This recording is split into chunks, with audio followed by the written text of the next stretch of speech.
तो hello and welcome back guys. आज हम पढ़ने जा रहे हैं ह्यूमन रिप्रोडक्शन। ह्यूमन रिप्रोडक्शन यानी कि रिप्रोडक्शन का chapter part number 3, lecture number 3। और आज के दिन हम इस चैप्टर को कंप्लीट खत्म कर लेंगे। तो रिप्रोडक्शन तो हमने पहले भी पढ़ लिया था कि इसका मतलब होता है कि ऑफस्प्रिंग को प्रोड्यूस करना, उनको आगे प्रोजेनी को बढ़ाना, वेरिएशंस वगैरह लेकर के आना। ह्यूमन में कैसे चलता है ये सारी चीज़ें समझते हैं वो, ठीक है। ह्यूमंस में इन ह्यूमंस ये स्टार्ट होता है starts at the age of 13 to 50 years, ठीक है। ये जो है वो 13 से 15 साल के करीबन ये स्टार्ट होता है। ये मेल्स में यानी कि बॉयज़ के अंदर इसकी एज करीबन रहती है 13 से 15 साल, और वहीं पे फीमेल्स यानी कि गर्ल्स के अंदर इसकी एज रहती है 12 से 14 साल। अब इस एज को हम लोग बोलते हैं प्यूबर्टी एज। प्यूबर्टी एज का मतलब क्या होता है? प्यूबर्टी एज का मतलब होता है यहाँ पर कि अब जो व्यक्ति है वो रिप्रोड्यूस करने के लायक हो चुका है, यानी कि कहीं ना कहीं स्टार्ट हो रहा है, लायक नहीं हुआ, स्टार्ट हो रहा है। प्यूबर्टी पर क्या होता है, हमारे अंदर चेंजेस आते हैं। तो प्यूबर्टी का मतलब क्या है? प्यूबर्टी का मतलब क्या है? It is the age at which many physical और hormonal changes occurs। अब इसी दौरान हमें क्या होता है कि काफ़ी सारे चेंजेस आते हैं हमारी बॉडी के अंदर। कुछ फिजिकल भी होते हैं, कुछ हार्मोनल भी होते हैं। अब फिजिकल चेंजेस क्या क्या होते हैं देख लेते हैं। फिजिकल चेंजेस देखते हैं। फिजिकल चेंजेस मेल्स और फीमेल्स में हम दोनों में अलग अलग पढ़ते हैं। तो पहला पढ़ते हैं इन मेल्स, ठीक है, मतलब बॉयज के अंदर। मेल्स में लिखेंगे, यहाँ पर बॉयज लिखेंगे। तो बॉयज के अंदर हम क्या है, फिजिकल चेंजेस पढ़ते हैं। पहले ग्रोथ ऑफ बियर्ड, यानी कि बियर्ड और माउस्टेक, ठीक है, यानी कि दाढ़ी और मूछ का आना स्टार्ट हो जाता है। यहाँ पर बियर्ड और माउस्टेक वगैरह आ जाती हैं यहाँ पर। इसके अलावा growth of hairs, hairs on armpits, यानी कि आर्मपिट्स के अंदर इधर के साइड पर, यहाँ पर क्या होता है, हेयर्स वगैरह का आना स्टार्ट हो जाता है। इसके अलावा एंड प्राइवेट या जेनाइटल एरिया पर भी बाल आना स्टार्ट हो जाता है, और ये कॉमन है। देखिए ये वाला जो है वो क्या है, कॉमन होता है फॉर बोथ आप गर्ल एंड अ बॉय, ठीक है। इसके अलावा प्राइवेट पार्ट स्लैश लगा के testis become testis and penis become enlarge, ठीक है। प्राइवेट पार्ट है जैसे टेस्टिस बोलते हैं, ये क्या होते हैं, एनलार्ज हो जाती हैं, बड़ी हो जाती हैं, ठीक है, मतलब ग्रोथ कर जाते हैं, ऐसा है, बड़ी हो जाती हैं, तो ग्रोथ करते हैं ये बहुत, ठीक है। तो यहाँ पर ये समझ में आया हमारे। इसके अलावा कहीं ना कहीं डीप वॉइस हो जाती है, डीप वॉइस, भारी वॉइस हो जाती है बहुत ज़्यादा, ठीक है, भारी वॉइस हो जाती है, नहीं हाई पिच हो जाती है वॉइस, ठीक है। इसके अलावा सर क्या होता है, इसके अलावा ये सारी चीज़ें होती हैं, ये होती है मेल्स के अंदर या बॉयज़ के अंदर। इसके बाद अब हम पढ़ेंगे फीमेल के, गर्ल्स के अंदर क्या क्या चेंजेस आते हैं, सारे के सारे इधर की साइड देखिए।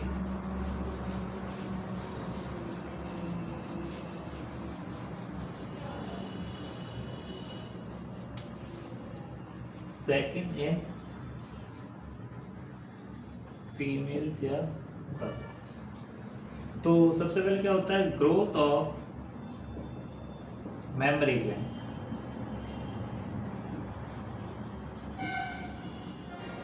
या ब्रेस्ट का डेवलपमेंट होता है, यहाँ पर ग्रोथ होती है यहाँ पर। इसके अलावा यहाँ पर भी क्या होता है, growth of hair, growth of hair, क्योंकि मैंने बोला था कि कॉमन आएगा, तो growth of hair on armpits and on genital area. ठीक है, जेनाइटल एरिया पर भी क्या होता है, जेनाइटल एरिया पर भी क्या होता है, यहाँ पर क्या हेयर्स आना स्टार्ट होते हैं। ठीक है, इसके अलावा ओवरी स्टार्ट रिलीजिंग एग्स। ठीक है, ओवरी जो है वो एग या ओवम निकालना स्टार्ट कर देते हैं, रिलीज करना स्टार्ट कर देते हैं, जिसे हम बोलते हैं मेंस्ट्रुअल साइकिल या मेंस्ट्रुएशन बोलते हैं इसे। ठीक, क्या बोलते हैं सर, मेंस्ट्रुएशन बोलते हैं इसे, कॉमनली पीरियड्स में बोलते हैं, आगे चल के हम पढ़ेंगे पूरे का पूरा सीन। ठीक है, इसके अलावा ऑनसेट ऑफ मेंस्ट्रुएशन को क्या बोला जाता है, ऑनसेट ऑफ मेंस्ट्रुएशन इसको बोला जाता है मेनार्च। और स्टॉपेज को क्या बोला जाता है, जब ये रुक जाता है, स्टॉपेज ऑफ मेंस्ट्रुएशन इसको बोला जाता है मेनोपॉज। ठीक है, इन दोनों की एज होती है करीबन, मेनार्च की एज होती है 12 से 14 साल और मेनोपॉज की एज होती है 45 से 50। लेकिन अब रियलिटी हो ये रही है कि ये जो मेनार्च है ये जल्दी स्टार्ट हो जाता है, 11-13 पे करीबन स्टार्ट हो जाता है, और मेनोपॉज जो वो जल्दी खत्म हो जाता है, यानी कि अप्रोक्सीमेटली 42 से 45 की एज पर ही खत्म हो जाता है। पहले इसको नोट करेंगे फिर आगे बढ़ते हैं। नोट करिए 1 2 3। ठीक है, अब यहाँ पर हमें ये समझ में आ गया कि मेल और फीमेल में प्यूबर्टी के टाइम पर क्या क्या चेंजेस आते हैं, ये फिजिकल चेंजेस हो गए। ठीक है, इसके अलावा भी सर हार्मोनल चेंजेस भी होते हैं क्या कुछ? हाँ सर बेटा, हार्मोनल चेंजेस भी होते हैं, ये फिजिकल चेंजेस हो गए तो हार्मोनल चेंजेस भी देख लेते हैं। और हार्मोनल चेंजेस के बाद चलेंगे हम मेल के अंदर क्या क्या होता है, फीमेल के अंदर जो जेनिटल पूरा पार्ट है उसके बारे में पढ़ेंगे। ठीक है, तो हार्मोनल चेंजेस क्या होते हैं देखिए,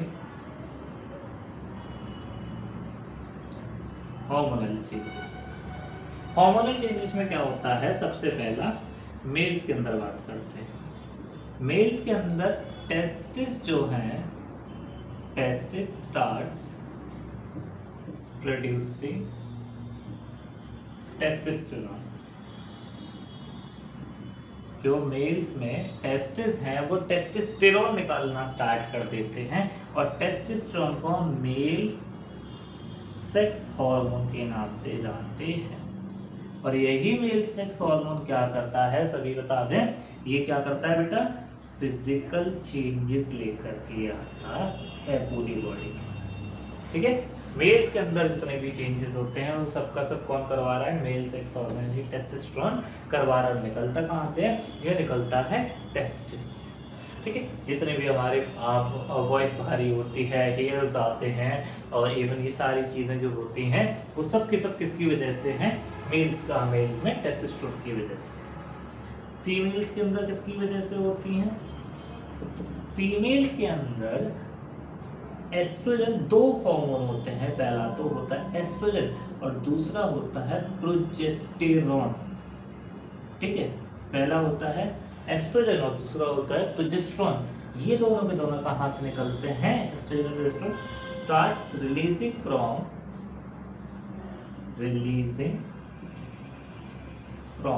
ओवरी। ये कहाँ से निकलते हैं, ये ओवरी से निकलते हैं। ठीक है, ये कहाँ से निकलते हैं, ये ओवरी से निकलते हैं। और इन दोनों का काम क्या होता है, दे बोथ चेंज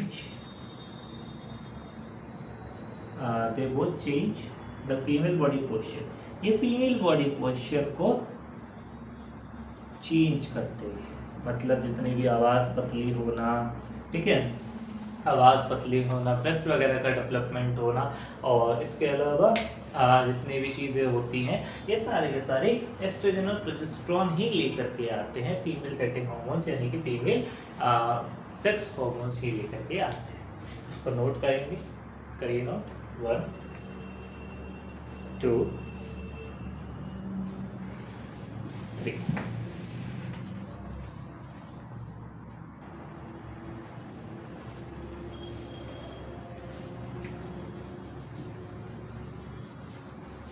अब स्टार्ट करते हैं मेल रिप्रोडक्टिव सिस्टम के बारे में पढ़ना।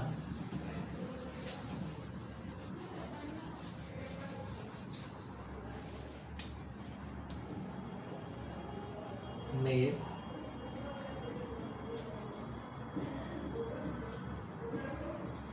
रिप्रोडक्टिव सिस्टम के बारे में पढ़ना। मेल रिप्रोडक्टिव सिस्टम के पास क्या क्या होता है ये पहले पढ़ लें। तो it consist of one pair of ureter है, भाई यूरेटर होती है, और यही यूरेटर जो है वो यूरिन और सीमन जो होता है वो दोनों लेकर के जाती है यूरेटर। इसके अलावा वन पेयर ऑफ टेस्टिस है, टेस्टिस भी एक पेयर में होता है। वन पेनिस है, मतलब एक पेनिस होती है, एक ही होती है। इसके अलावा आपका सेमेनल वेसिकल्स होते हैं, ये ग्लैंड्स हैं। एक होता है आपका बल्बो यूरेथ्रल ग्लैंड, इसको ना लिखें, बल्बो यूरेथ्रल ग्लैंड को ना लिखें, इसकी जगह पर आप प्रोस्टेट ग्लैंड लिख लें। होता तो वैसे ये भी है प्रोस्टेट ग्लैंड, चलिए लिख लीजिए prostate gland and last bulbo urethral gland, bulbo urethral gland. ठीक है, इसके अलावा भी बहुत सारी चीजें होती हैं, अभी हम इसको आराम से पढ़ेंगे। तो ये समझिए कि यूरेटर है, टेस्टिस है, पेनिस है, वेसिकल्स वगैरह ये सारी चीजें होती हैं। ठीक है, तो अब बनता कहाँ पर है, पहले टेस्टिस का एक छोटा सा डायग्राम करके दिखाते हैं आपको कंप्लीट, उसके बाद देखते हैं कि कैसे होगा कैसे। तो देखिए कितनी टाइप्स का होता है, इसके अंदर कुछ आपको क्या दिखेंगी, ये जो होती हैं ये आपको कुछ वेसिकल्स से दिखती हैं। टेस्टिस के अंदर सेमिनिफेरस ट्यूब्यूल्स होते हैं चल में, मतलब कुछ स्पेसेस वगैरह होते हैं ये।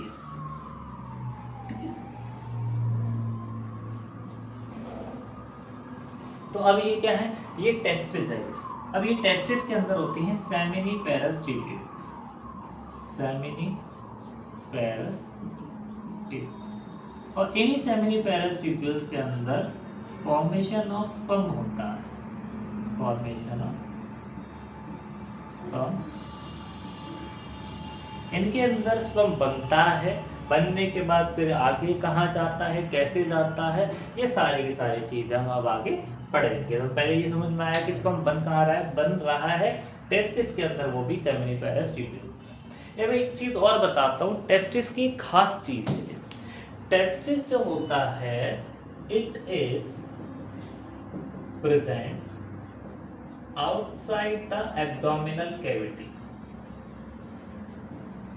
ये जो है वो हमारी एब्डोमिनल कैविटी के बाहर मिलता है, यानी हमारी बॉडी के बाहर मिलता है। और क्यों मिलता है, due to maintain lower temperature, ऐसे लिखेंगे इसको, 2 to 3 degree Celsius lower temperature then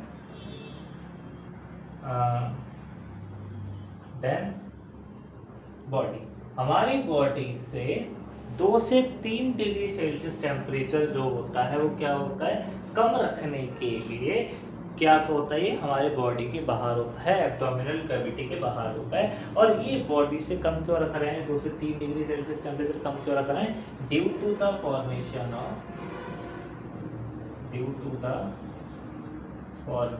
of sperms. ठीक है, स्पर्म्स की बनावट के लिए, बनाने के लिए इनका 2 से 3 डिग्री सेल्सियस टेम्परेचर जो है वो क्या करना पड़ता है, हमें कम रखना पड़ता है। इस चक्कर में ये हमारे एब्डोमिनल कैविटी के बाहर मिलते हैं। अगर यही तो है पहली बात, तो 2 से 3 डिग्री सेल्सियस इसी वजह से रहता है कि हमारी बॉडी का टेम्परेचर जो रहेगा वो 35-37 के बीच में कुछ रहता है, तो इसको थोड़ा सा कम चाहिए होता है हमारी बॉडी से। इस चक्कर में ये एक स्क्रोटल सेक लाइक स्ट्रक्चर में पाए जाते हैं। तो पाए कहाँ जाते हैं, ये present outside the abdominal cavity. इसके बाद दे आर प्रेजेंट इन, इसके आगे लिख सकते हैं, they are present in muscular pouch. ये कहाँ मिलते हैं, ये मस्कुलर पाउच में मिलते हैं। ठीक है, जिसको हम बोलते हैं क्या, स्क्रोटम बोलते हैं, स्क्रोटम, ठीक है, या स्क्रोटल सैक भी बोल सकते हैं आप इसे।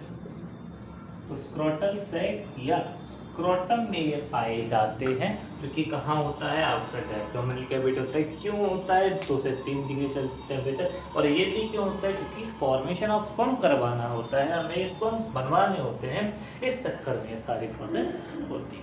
ठीक है, इतना समझ में आया। अब चलिए इसका ये पढ़ते हैं कि इसका पाथवे क्या है, स्पर्म कैसे बना और कहाँ से निकला, तो इसके बारे में हम पढ़ने जा रहे हैं। तो इसमें हेडिंग लिखेंगे मेल रिप्रोडक्टिव सिस्टम के अंदर ही आपकी क्या लिखेंगे बच्चा बताओ, आपकी इसमें लिखी जाएगी पाथवे ऑफ स्पर्म। ठीक है, देखिए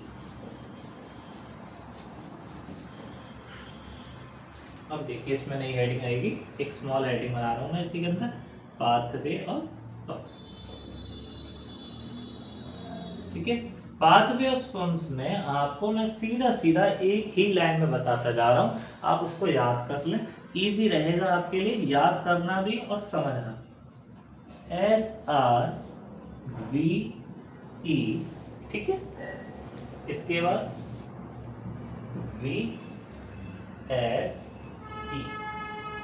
सर ये क्या हुआ, बताते हैं, सभी के काम बताते जाएंगे और सभी की चीजें बताते जाएंगे।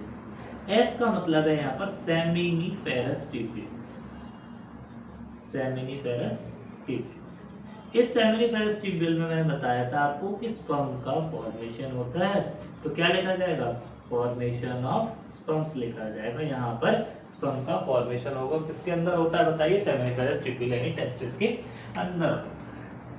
ये क्या है, ये है रेटी टेस्टिस।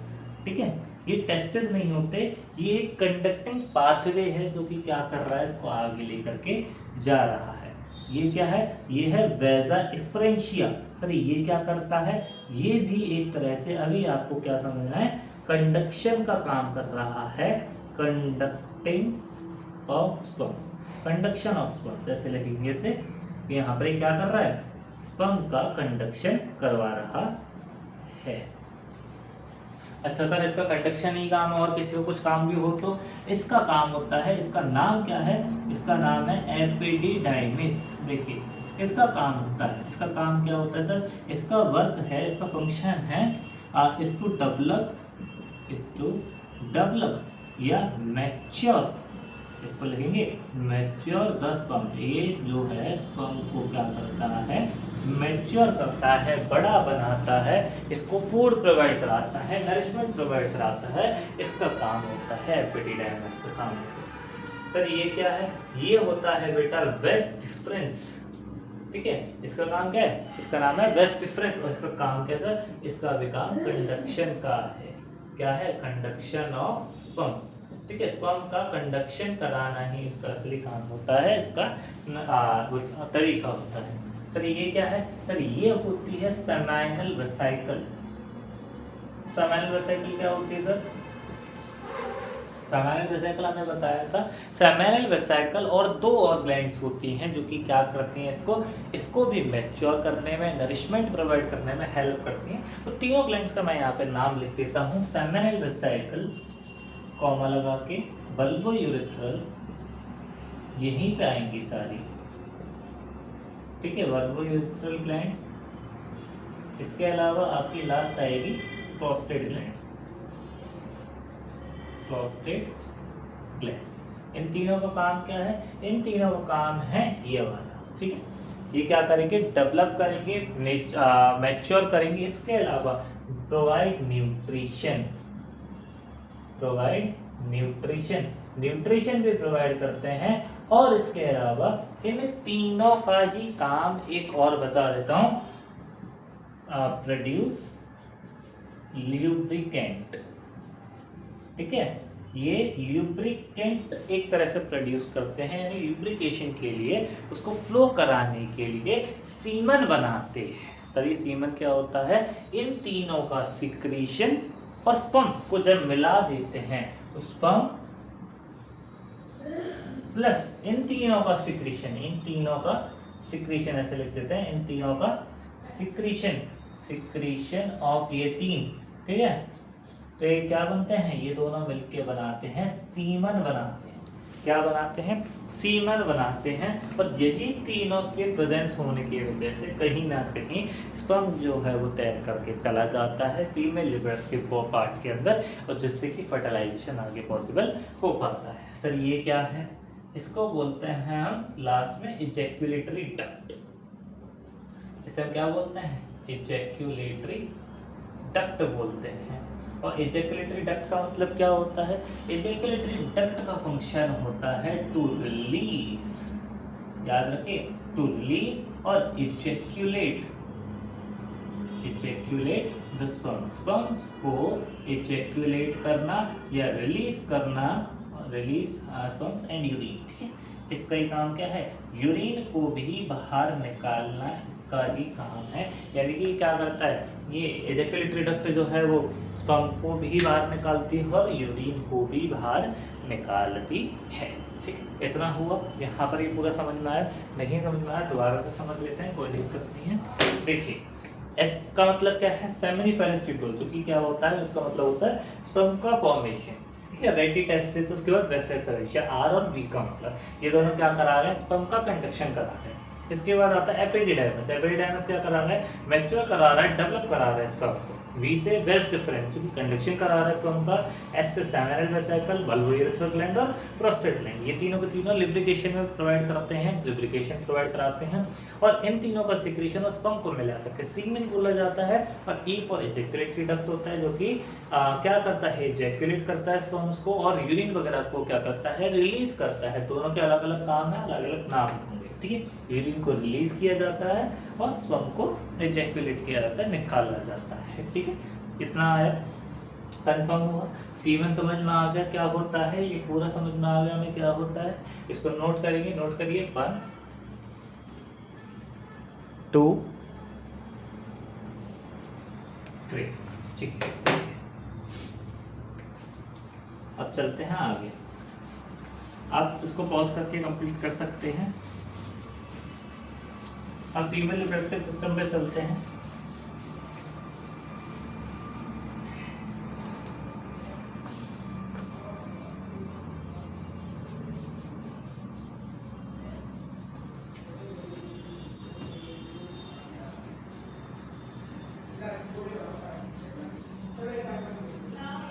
चलिए देखिए, अब फीमेल रिप्रोडक्टिव सिस्टम पे स्टार्ट करते हैं।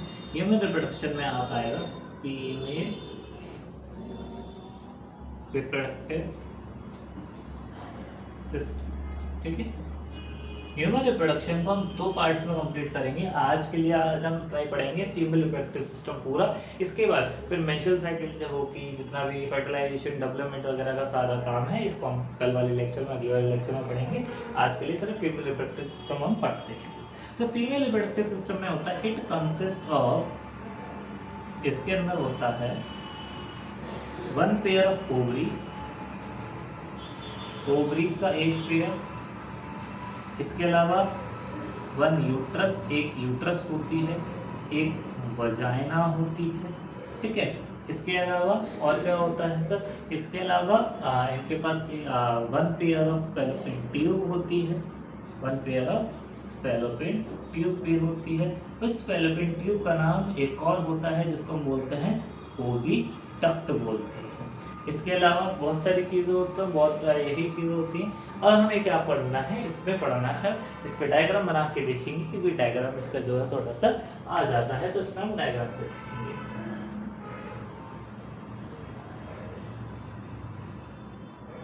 देखिए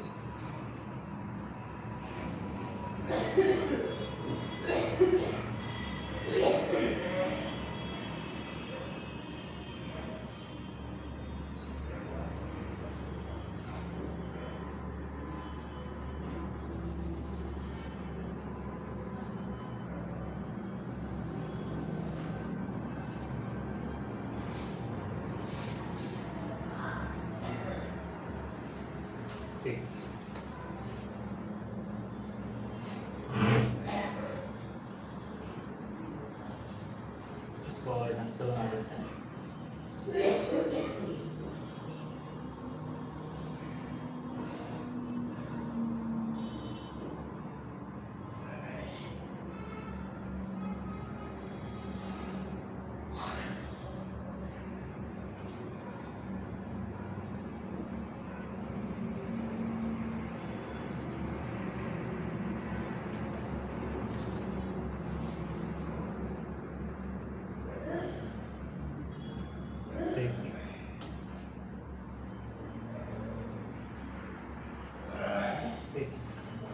ये होता है फीमेल रिप्रोडक्टिव सिस्टम। इसमें सारी चीज़ें बता देता हूँ मैं आपकी। ये होती है पहली, इसको हम अलग पेन से लेबल कर लेते हैं।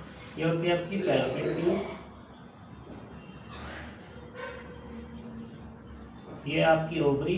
अगर ये दोनों साइड दिख रही है आपको, यानी कि दोनों साइड ही होगी, ऐसा नहीं है एक साइड दिख रही है तो एक साइड ही। ये होती है वजाइना, इसको हम बोलते हैं सर्विक्स, ठीक है। इसके बाद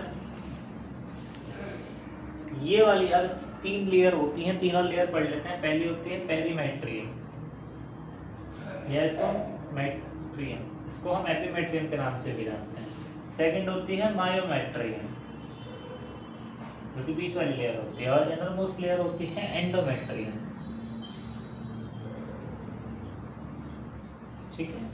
फैलोपियन ट्यूब में बताया कि ये सारी चीज। देखिए अब होता क्या है, फीमेल्स के बॉडी के अंदर, फीमेल बॉडी पार्ट्स के अंदर, ये ओवरी जो है वो एक ओवम रिलीज करती है, ठीक। क्या करती है, एक ओवम रिलीज करती है। और ये ओवम, क्योंकि फैलोपियन ट्यूब के अंदर आपके सीलिएटेड क्या मिलते हैं, सीलिएटेड एपिथेलियम मिलती हैं। क्या मिलती हैं, सीलिएटेड एपिथेलियम मिलती हैं, यानी कि सीलिया के थ्रू इसको पहुंचाने में हेल्प करती है। सीलिया के थ्रू क्या करता है, ये ओवम जो है वो इधर चला जाता है। अब एक चीज मैं बताता हूँ कि एक बार ओवम इधर से निकलेगा, एक बार इधर से निकलेगा, यानी कि अल्टरनेट वे में, अल्टरनेट मंथ्स में ओवम जो है वो दोनों साइड से निकलता है। तो ये ओवम यहाँ पर आ गया। अब क्या होता है, यहाँ पर हम क्या करते हैं, देखिए समझिए। अब ओवरी में यहाँ पर आ जाती है, इसके बाद मेंस्ट्रुअल साइकिल भी होते हैं, फर्टिलाइजेशन होता है। दोनों केसेस में अलग अलग काम चलते हैं। अभी हमें ना मेंस्ट्रुअल साइकिल से मतलब है ना फर्टिलाइजेशन। तो पहले हमें ये समझना है, ओवरी से ओवम निकलेगा फैलोपियन ट्यूब में, और किसकी हेल्प से जाएगा, सीलिएटेड एपिथेलियम के थ्रू जाएगा। और स्पर्म कहाँ से एंटर करते हैं, स्पर्म करते हैं वजाइना से एंटर, और सर्विक्स उन्हें रोकने की कोशिश करता है। सर्विक्स का एक नैरो पाथवे होता है जो कि उन्हें रोकने की कोशिश करता है। ये यूँ कह लीजिए सिर्फ अच्छे स्पर्म्स को ही अंदर जाने के लिए इजाज़त देता है। इसके अलावा ये 3 सर आपने वो लिखवाई हैं, पेरीमेट्रियम, मायोमेट्रियम, एंडोमेट्रियम। देखिए पेरीमेट्रियम का आपका इसमें कोई काम नहीं है, आपका इसमें कोई रोल नहीं है, पेरीमेट्रियम का आपको मतलब नहीं है। मायोमेट्रियम जो है वो क्या होती है, भी पीरियडिक पेन होता है, तो मायोमेट्रियम अपने आप को कॉन्ट्रैक्ट करती है, जिसकी वजह से आपके पेन होता है, फीमेल्स में पेन होता है। और एंडोमेट्रियम ही शेड ऑफ होती है, यानी कि गिर जाती है, झड़ जाती है पीरियड्स के टाइम पर। ये आपको समझने की जरूरत है। फैलोपियन ट्यूब क्या करवा रही है, यूट्रस तक, ये पूरी हमारी क्या है, यूट्रस है। यूँ मान लीजिए ये जो है एरिया जो है वो यूट्रस होता है, तो ये एरिया पूरा यूट्रस मान लेते हैं, ठीक है, यूट्रस। अब ये जो है यूट्रस जो है, यहाँ तक ओवम को ले जाने में कौन हेल्प करता है, यही फैलोपियन ट्यूब हेल्प करती है। तो ये होता है फीमेल रिप्रोडक्टिव सिस्टम के अंदर। अब इसके बाद हम फर्टिलाइजेशन और मेंस्ट्रुअल साइकिल और ये सारी चीज़ें पढ़ेंगे। तो आज फिर इतना ही रखते हैं इसको, और थैंक यू इस वीडियो को देखने के लिए। आगे ऐसे ही कंटेंट को फॉलो करने के लिए सब्सक्राइब करें। Thank you.